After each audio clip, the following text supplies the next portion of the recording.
할렐루야.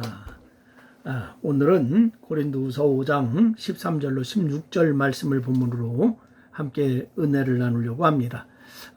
아이리스 선교회라고 하는 선교회가 있습니다. 아이리스 선교회. 이 선교단체를 세운 분은 하이디 베이커라고 하는 여성입니다.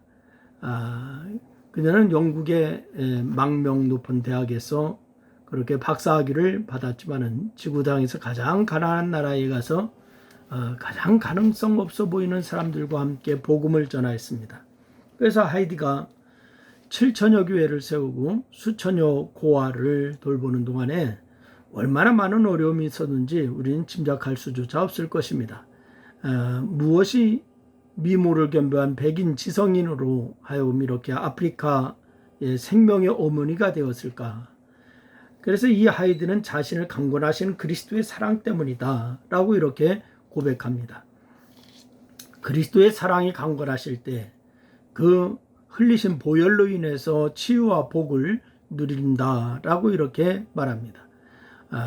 오늘 우리는 하이드를 있게 한 고백 중 2000여 년 전에 그리스도의 사랑이 강권하신다 라고 하면서 하나님의 영광을 위하여 살았던 바울의 고백을 듣게 됩니다. 이 고백이 바로 이 의미하는 이 고백으로 인해서 삶의 변화가 무엇인지 오늘 이 말씀을 같이 나누려고 하는데, 첫째는 바울은 강권하시는 그리스도의 사랑을 고백했습니다. 여러분, 강권하다라고 하는 단어는 붙잡다, 둘러싸다, 또 그렇게 그런 뜻이 있습니다. 그래서 이 바울은 자기를 버리고 오직 하나님과 교회를 위해서 살게 된 원인으로 이 단어를 사용하고 있습니다. 강권하다. 그래서 인간적으로 볼 때에 자랑할 만한 모든 것을 배설물로 여기게 된 이유도, 핍박 가운데서도 복음을 전하는 이유도, 미쳤다라고 하는 말을 들을 정도로 성도를 사랑하는 이유도 이 단어에 있다라고 하는 것을 우리가 생각할 수가 있습니다. 그러면은 바울을 강권한, 다시 말해서 바울로 하여금 불가항력적으로 그런 삶을 살게 한 것 무엇이었을까요? 바울은 그리스도의 사랑이었다라고 고백하고 있습니다. 바울의 고백처럼 하나님의 아들은 이 땅에 내려오실 이유가 하나도 없었지만은 죄인들을 구원하시려고 하는 하나님의 뜻에 순종하여서 낮고 천한 육신을 입고서 이 땅에 오신 것입니다. 또한 그리스도의 사랑이 바로 이 예수 그리스도가 죄가 없었을 뿐더러 죽을 이유도 없으셨지만은 바로 우리의 죄를 사하시고자 대속 제물이 되어서 십자가에서 죽임당하신 것입니다. 이사야 선지자의 예언처럼 예수님은 우리의 허물 때문에 찔리셨고 우리의 죄악 때문에 상하셨고 우리로 평화를 누리게 하시고자 징계를 받으셨고 우리를 낫게 하고자 채찍에 맞으신 것입니다. 그래서 이 바울은 그리스도의 이러한 대속의 죽음을 자신을 위한 사랑이다라고 하는 것을 믿었습니다. 누군가 죽어가는 나를 위해서 자신의 목숨을 버려서 살렸다면은 그 은혜를 죽는 날까지 잊지 않고서 그분의 뜻을 위해서 살아야 마땅합니다. 그런 마음은 바울 역시 마찬가지였을 거예요. 그래서 그는 그리스도의 대속의 죽음을 통해서 살아난 자들을, 그들 자신을 위해서 살지 않고 오직 그들을 대신하여 죽었다가 다시 살아나신 이를 위해서 살아야 한다라고 했습니다. 물론 이 말은 바울 자신의 고백이자 결심이었습니다. 두 번째는 이 바울은 그리스도의 사랑의 강권하심을 따라서 이루어진 삶을, 변화를 고백하고 있습니다. 여러분, 바울은 자신을 위해서 죽으신 예수 그리스도의 사랑에 감격하면서 평생 주를 위해 살겠다라고 다짐했어요. 그 구체적인 행동이 무엇이었는가?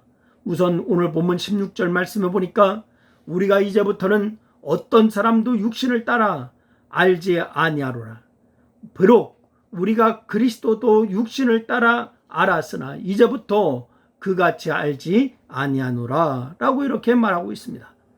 이전에는 자기 중심적인 아집과 이기적인 욕심을 따라 판단하고 결정하였기 때문에 이방인들을 사랑의 대상으로 여기지 않고 예수를 메시아라고 믿는 자들을 핍박했어요. 하지만 예수님께서 그리스도이심을 알고 그리스도의 대속의 죽음을 알고 그렇게 난 후에는 새로운 시각을 갖게 되었다라고 하는 것입니다. 그 결과 바울은 오늘 9절에서 얘기하지요. 우리는 몸으로 있든지 떠나 있든지 주를 기쁘시게 하는 자가 되기를 힘쓰노라. 할렐루야. 이 고백이 여러분의 고백이 되기를 주의 이름으로 부탁을 드려요. 이 말은 삶만 아니라 죽음까지도 초연하게 되었다라고 하는 것으로 자기의 유익과 이익을 구하는 세상적인 삶의 반식을 버리고서 주께서 원하시고 기뻐하시는 것이 무엇인지 집중하게 되었다라고 하는 것을 고백하는 거죠. 또한 죽지 않고자 발버둥 치지 아니하고 목숨을 잃더라도 한 사람이라도 복음을 더 전하고자 했다. 이것을 바울이 고백하고 있는 거예요. 더 나아가서 바울은 하나님께서 자신에게 화목하게 하는 직분을 주셨다라고 하는 것을 깨달았어요. 어떻게 해야 이웃과 화목할 것인지 그렇게 고민하면서 구체적인 화목의 삶을 살고자 노력하게 되었다라고 했습니다. 그래서 그 결과 바울은 예수님처럼 자기를 희생하는 사랑의 삶을 살게 되었다라고 하는 것을 오늘 13절 말씀에서 고백하는데, 우리가 만일 미쳤어도 하나님을 위한 것이요 만일 정신이 온전하여도 너희를 위한 것이니 라고 고백하고 있습니다.